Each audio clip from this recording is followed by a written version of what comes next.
What is a promise?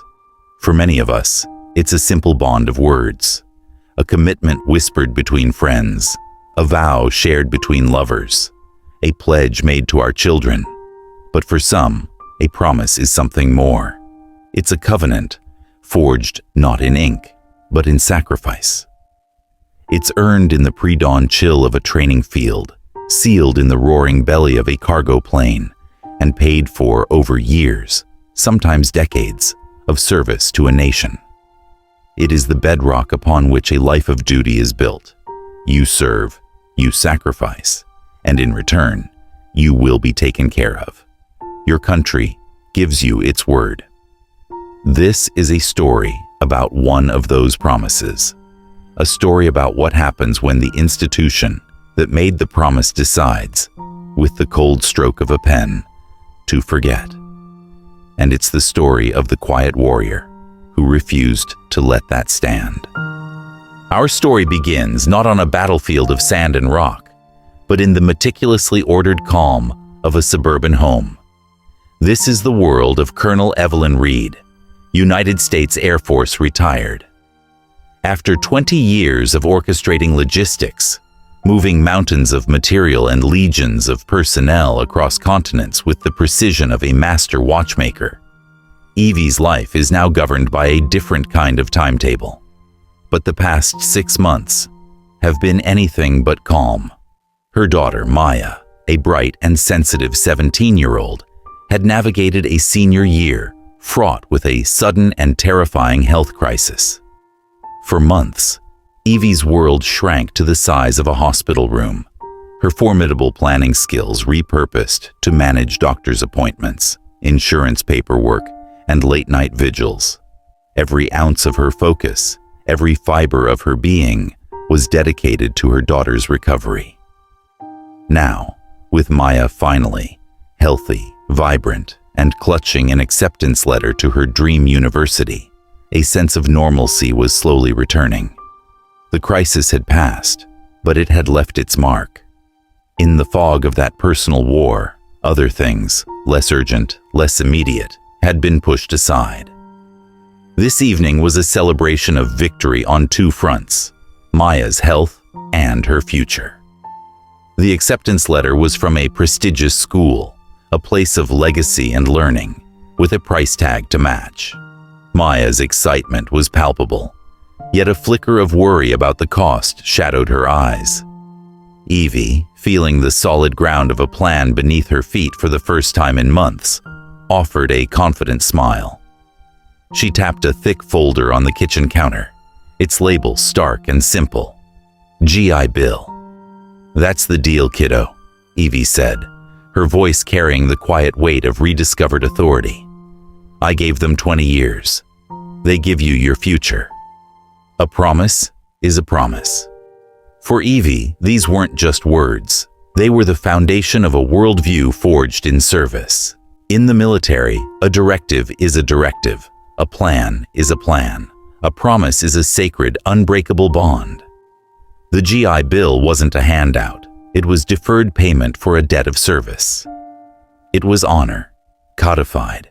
And for her, it was the tool she would use to correct the disruption of the past year, to put Maya's life back on the track that had been so violently derailed. She expected the system she served to honor its word with the same integrity she brought to her own. This expectation is what carries her into the sterile, fluorescent-lit Veterans Affairs office on campus a week later. It's a formality, the final piece of her meticulously reconstructed plan. She places her documents on the desk of a young administrator, a man with a kind face, who thanks her for her service. He types her information into his computer, and then, the moment the story truly begins, the moment the covenant is broken, the administrator's smile doesn't just fade, it evaporates. His fingers freeze over the keyboard. He squints at the screen, and a knot of dread tightens in Evie's stomach. He turns the monitor towards her, his expression a mask of helpless apology. "Colonel, I don't know how to say this," he stammers. It says here, there was a legislative change a few years back. An addendum. They attached something called a sunset clause to your benefits package. Evie stares at the screen. The bureaucratic text, a foreign language. Sunset clause? The name itself is an insult, a poetic euphemism for a broken promise. The administrator points a trembling finger at a single damning line of text. Your window to transfer the benefits to a dependent. It expired 6 weeks ago. 6 weeks, 20 years of service, erased by a deadline she missed while she was fighting for her child's life. The irony is a physical blow. The gap between her expectation, a simple, honorable transaction, and this new, absurd reality cracks open before her. It is a chasm of disbelief. That can't be right, Evie says, her voice dangerously calm. It's the voice of a commander facing an unexpected system failure. There has to be a waiver, an exception, given the circumstances. Who do I talk to? The young man shakes his head, the apology in his eyes now replaced with the resigned look of a low-level functionary. The system says it's final, ma'am, he says. There are no exceptions for personal issues. I'm sorry. My hands are tied. Tied hands. No exceptions. A final decision made by no one and everyone. Evie Reed, who once commanded wings of aircraft, has just been defeated by a single line of code. She walks out of that office not as a celebrated veteran, but as another number. Her personal crisis irrelevant, her service forgotten. Back in her quiet, orderly home, the framed photos on the wall seem to mock her. The pride she felt just days before has curdled into a cold, bitter humiliation. Maya walks in, chattering excitedly about dorm room decorations, her face alight with the pure, untroubled joy of a future she believes is secure. And in that moment, seeing her daughter's innocent hope, the retired colonel in Evelyn Reed dies, and the warrior is reborn. The shock recedes, and the steel core within her begins to glow with a familiar cold fire. This is not a bureaucratic error. This is an injustice, and you do not appeal an injustice. You fight it. She pulls Maya into a firm embrace, her resolve hardening into a diamond. Don't you worry about a thing, she whispers, her voice a promise far stronger than the one that was just broken. I am going to fix this. The mission has been assigned. The battle lines have been drawn. Her retirement is over. That was the moment the world shifted for Colonel Reed. A simple, brutal collision with a wall of indifference. It's a feeling many of us know in our own way. The moment you realize the rules you played by have suddenly changed. What follows is the test. Do you accept the new rules, or do you write your own? In our next part, we'll follow Evie as she takes her first steps onto this new battlefield. A labyrinth of shadows where the enemy has no face and victory seems impossible. Every soldier knows the first casualty of contact with the enemy is the plan. Colonel Evelyn Reed's plan had been simple: serve with honor, retire with dignity, and secure her daughter's future. Now, that plan was in ashes, destroyed by the quiet, suffocating death of bureaucracy. Her new objective, fix this, was clear. The strategy, however, was not. Like any good commander, Evie's first actions were conservative, methodical. She would follow the proper channels. This wasn't just a tactic, it was an act of faith. She believed that this was a correctable error, an oversight that a person with sufficient authority could rectify. This last vestige of faith in the institution she had served would be the first casualty in her new war. Her campaign began on the telephone, a modern battlefield of attrition.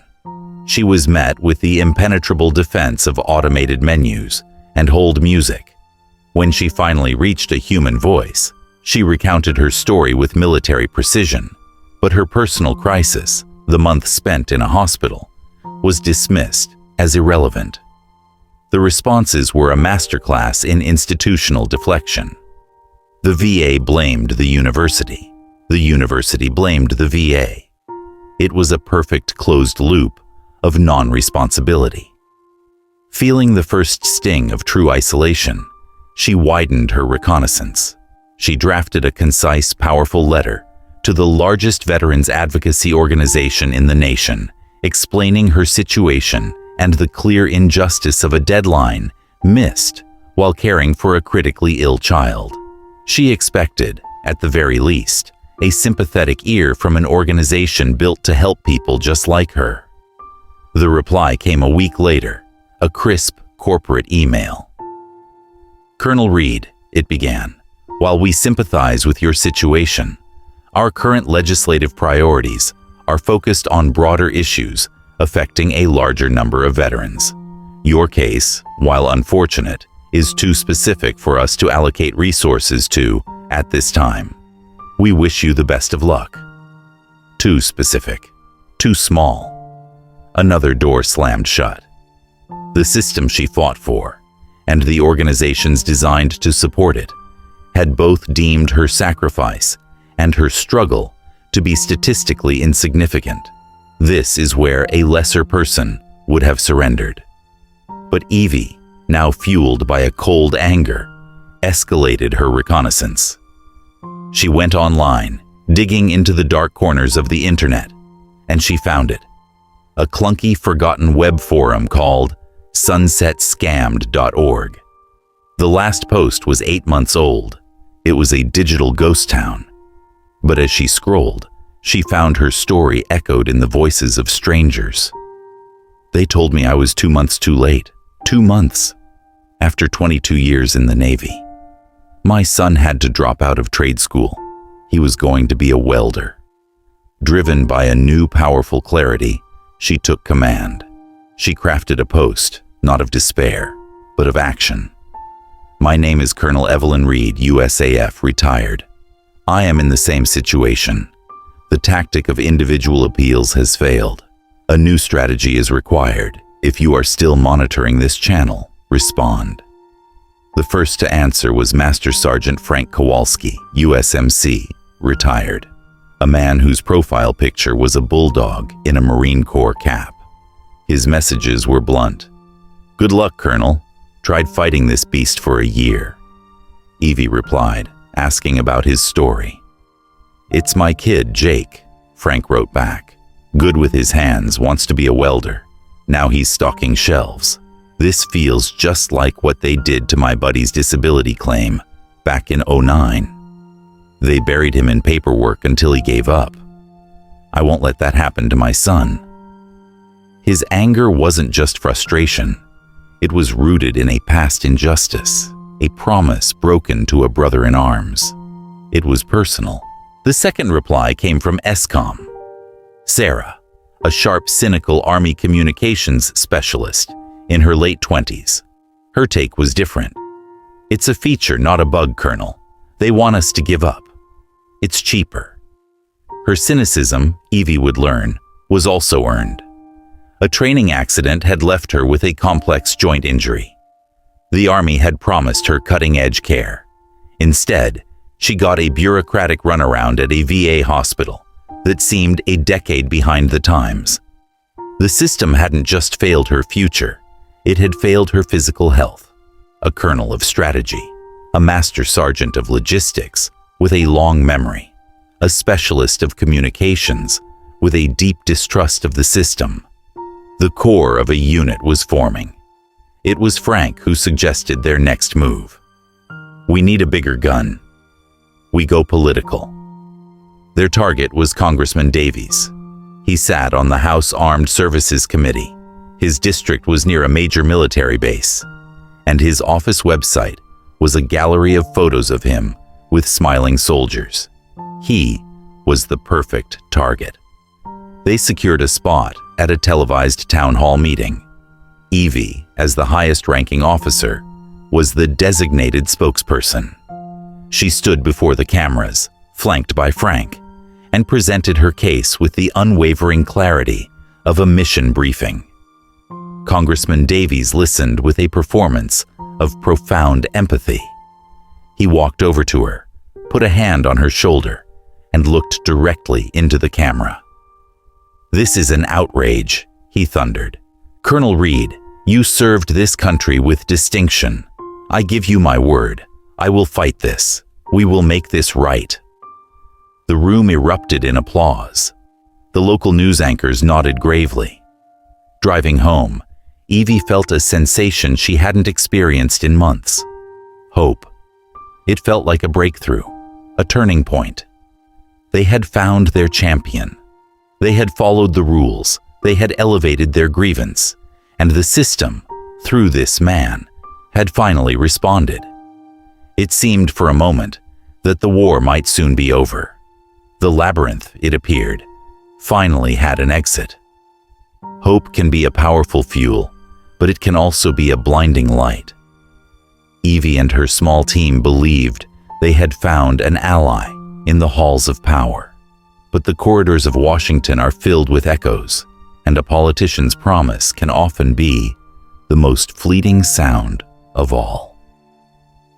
In our next part, we will witness the moment that hope turns to ash, the moment of betrayal that will force Colonel Reed to abandon the old playbook and write a new, far more dangerous chapter in her fight for justice. For 1 week, there was silence.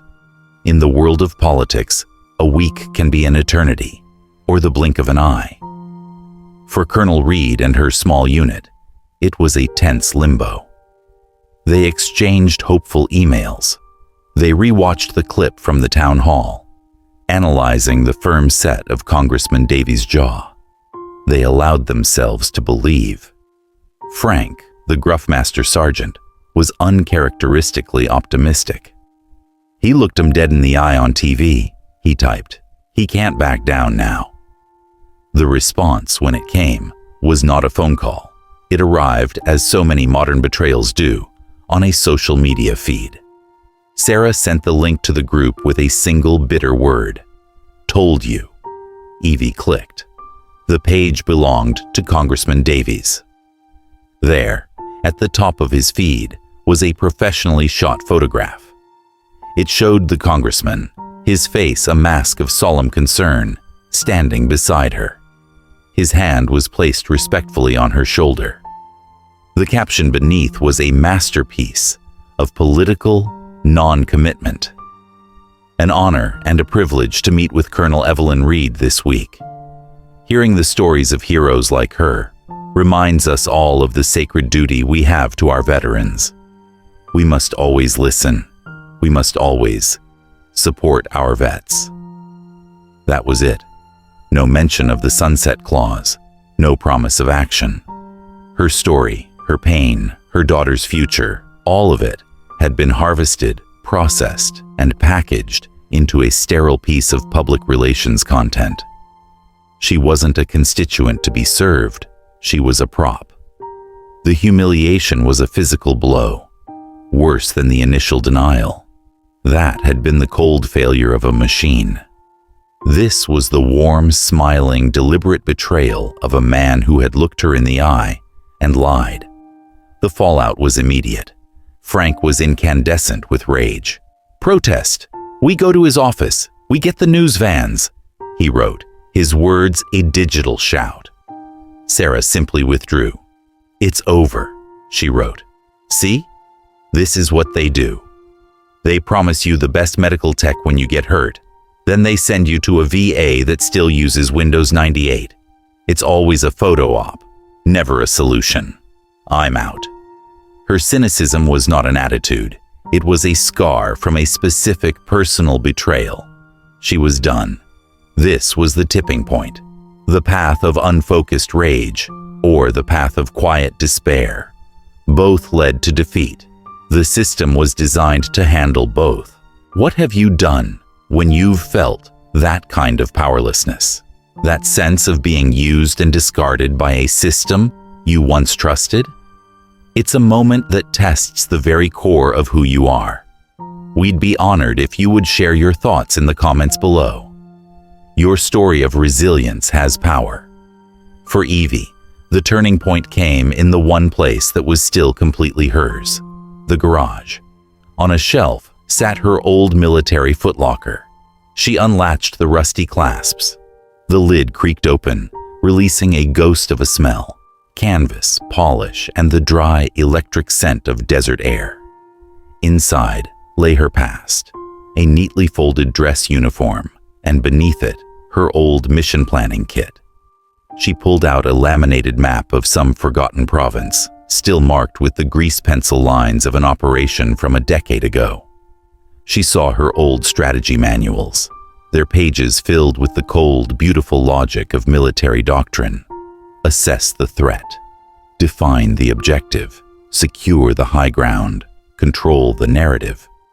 She had been fighting a civilian war using civilian rules, appeals, petitions, and trusting politicians. She had been asking the enemy for permission to win. It was a fool's errand. The rage in her gut did not subside, but it changed, it cooled, it sharpened. That night she called an emergency meeting. "You're both wrong," she began, her voice the calm authority of a commander. "Frank, they expect us to yell. An angry vet is a cliché. It's easily dismissed. Sarah, they expect us to quit. A hopeless vet is a tragedy, but it's a quiet one. We are not going to do what they expect." She paused. "We are not protesters, and we are not victims. We are operators. This is not a rally. It is a campaign, and it begins now." She turned and clicked on the lights above an old workbench, illuminating a large, clean whiteboard. She uncapped a black marker. In the top left corner, she wrote in crisp block letters, "Operation Just Cause." She had found her strategy. She had defined her mission. She was no longer appealing to the system. She was going to target it. A change in strategy is a change in destiny. Colonel Reed had just transformed her garage into a war room and her despair into a battle plan.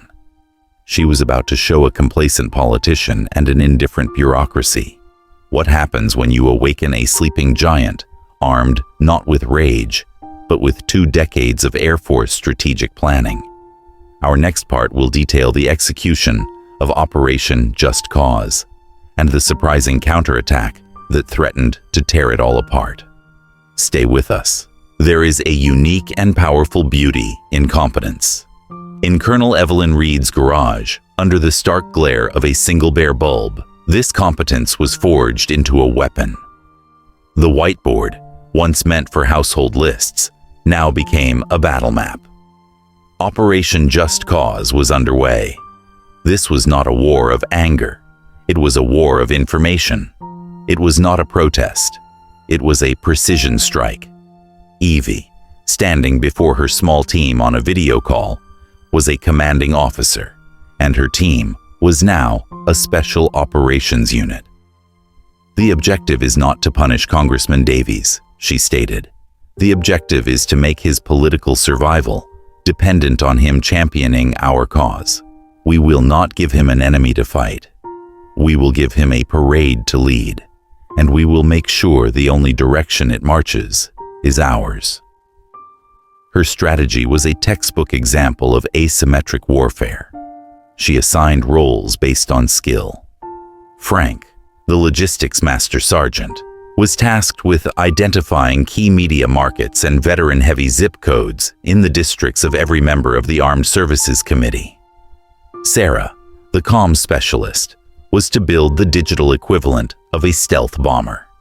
They recruited a former JAG officer to check their language and a retired Air Force Public Affairs NCO to script their message. Their weapon of choice was a 2-minute video. It was simple, direct, and emotionally devastating in its quiet dignity. Frank, in his workshop, spoke of his son, the aspiring welder. A Navy corpsman spoke of her dream to become a nurse. One by one, they told their stories. The final face was Evie's, looking directly into the lens. "I kept my promise to this flag for 20 years, she said, her voice unwavering. "All we ask is that our country keeps its promise to us." The screen faded to black with the words, "A promise is a promise. Keep the promise." H hour was 0600 on a Monday morning. Sarah executed a coordinated multi-platform digital strike. The video was not just uploaded, it was aimed. The effect was instantaneous and overwhelming. The hashtag, "Keep the Promise," dominated the national conversation. It was more powerful than anger because it was rooted in shared values: honor, duty, and a promise kept. By noon, Congressman Davies was in a political firestorm. His office was inundated. His carefully crafted image as a friend of the veteran was crumbling. For a moment, it seemed like a swift, clean victory. But a cornered politician is a dangerous one.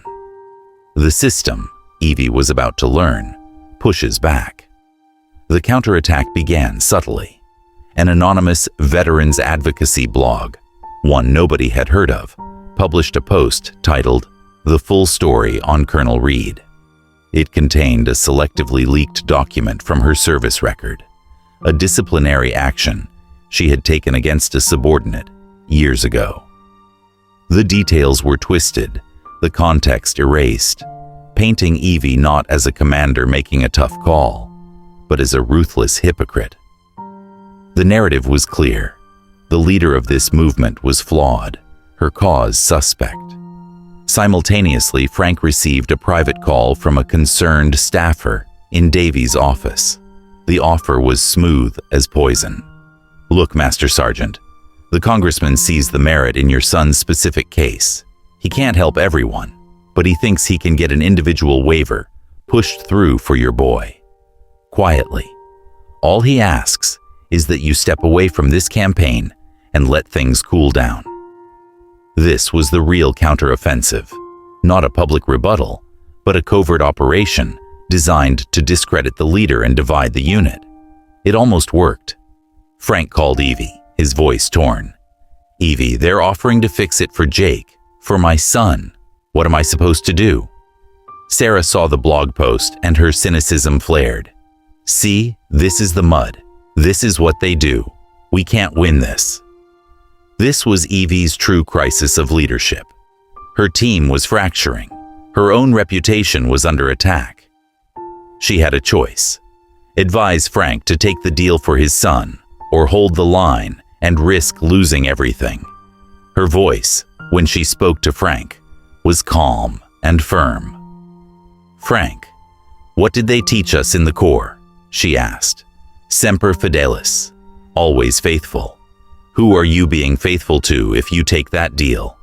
To your son, or to every other vet's son and daughter? They'll continue to betray. They aren't offering you a solution. They're offering you a bribe to buy your silence. We stand together, or we all fall apart." To Sarah, she was just as direct. The mud was expected.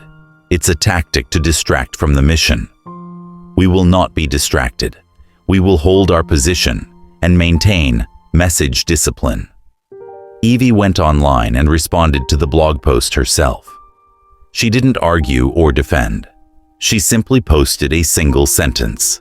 "I stand by my 20 years of service and every decision I made. This campaign is not about me. It's about a promise made to all of us. Keep the promise." The public reaction was the one thing the congressman's team had not anticipated. The attempt to smear a decorated colonel backfired spectacularly. People saw it for what it was: a cheap shot. Support for the veterans, already high, surged. Frank publicly refused the bribe, his story adding fuel to the fire. The counteroffensive had failed. Now, Congressman Davies was not just trapped. He was politically isolated and weakened.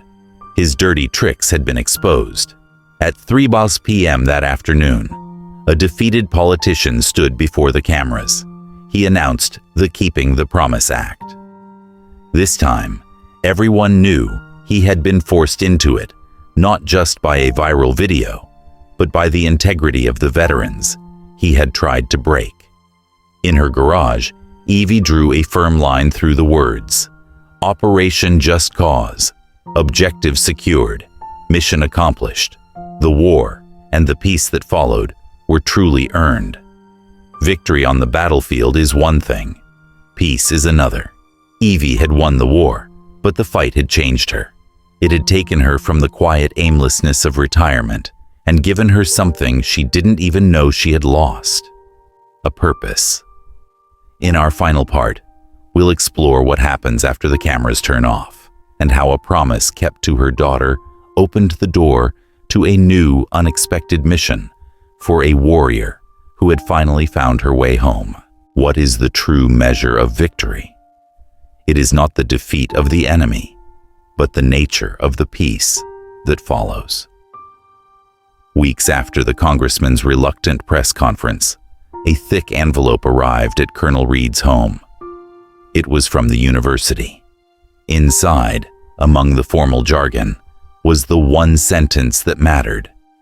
"We are pleased to inform you that the GI Bill benefits for your daughter, Maya, have been fully restored." The victory felt less like a celebration and more like a quiet exhale. The moment of triumph wasn't loud. It was the look on Maya's face, a mixture of relief and overwhelming pride in her mother. It was the hug they shared, a silent acknowledgement of the battle that had been fought and won on her behalf. The promise to her daughter, the most important promise of all, was kept. The Keeping the Promise Act sailed through Congress.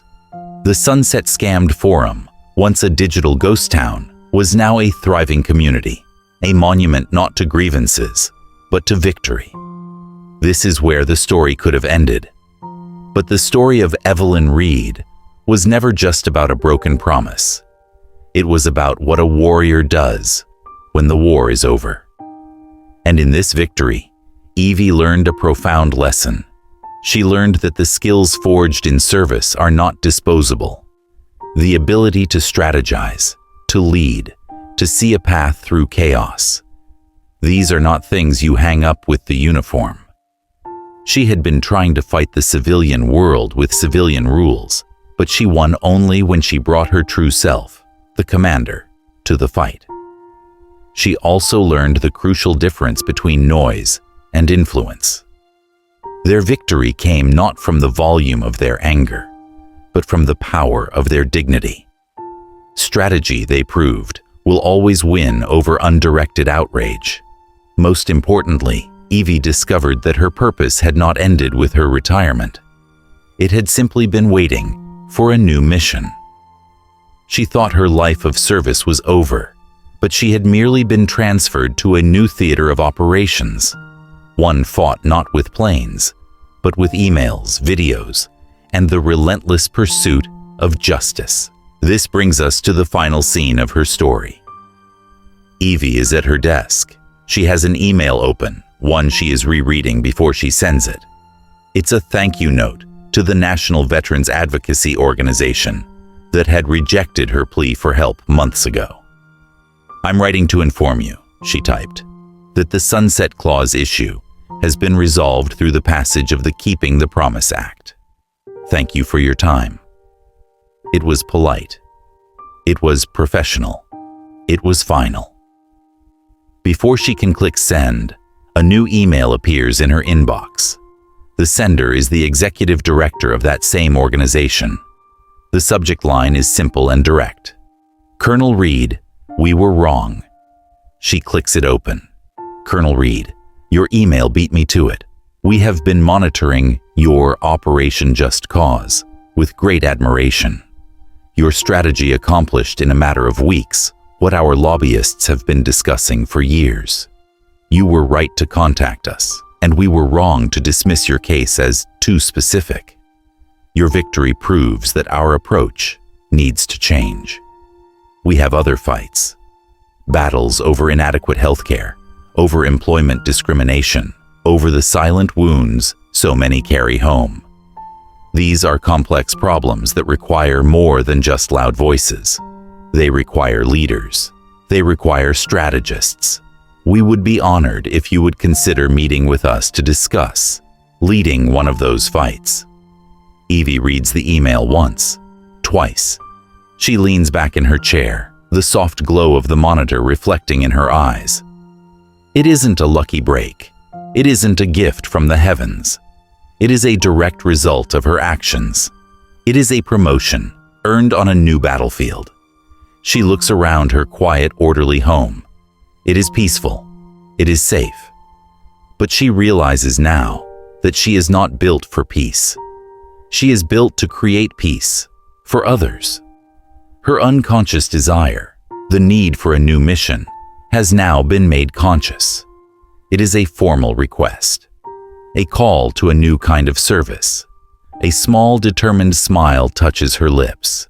It is the smile of a commander who has just been handed a new battle map. She deletes the polite, dismissive email she was about to send. She clicks reply on the new invitation. Her fingers move across the keyboard with a familiar, confident purpose. "I'd be happy to talk," she types. When and where?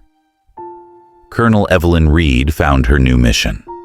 She learned that honor isn't something a government can give you or take away. It's something you forge yourself, every day, in the choices you make and the battles you choose to fight. She turned the skills of war into the tools of justice, and in doing so, she didn't just reclaim a promise for herself. She built a new one for countless others. What is your mission? What is the promise you are fighting to keep? If stories like this one matter to you, if they inspire you to find your own purpose and to fight your own good fight, then support our mission here. Like this video, share it with someone who needs to hear it, and subscribe to NX Incredible Stories. Together, we can continue to amplify the voices that deserve to be heard and tell the tales that must be told. Thank you for listening.